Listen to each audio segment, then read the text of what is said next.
जत्रा म्हटलं की विद्युत रोषणाईचं झगमगाट आणि गर्दी हे चित्र अपेक्षित आहे. पण वेंगुर्ले येथील मानसेश्वराच्या स्थानावर डोळे दिपवून टाकणारी रोषणाई केली जात नाही. या ठिकाणी फडकणारी असंख्य भगवी निशाणं लक्ष वेधून घेतात. मंद सुवासासह कमळांची दाटीवटी पाहायला मिळते आणि नकळतच वा फारच सुंदर अशी दाद देऊन हात जोडले जातात. येथे पोहोचल्यावर स्थानिक ग्रामस्थ आवाज न करता शांतता बाळगण्याची सूचना करतात. अशा या जागृत देवस्थानाचा एकमेव वार्षिक जत्रोत्सव दरवर्षी माघ शुक्ल पक्ष अष्टमीला होतो. शिडाची जत्रा व बत्तीची जत्रा या नावाने संबोधले जाते. हे देवस्थान शंकराचा अवतार शिवगणांपैकी असल्याने त्याच्यासोबत चाळा आहे.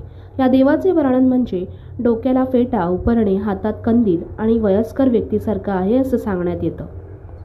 गॅस बत्त्या रात्रभर पेटवून ठेवण्याचा नवस अनेक भक्त करतात. या देवासाठी खास करून शेंगदाण्याचे लाडू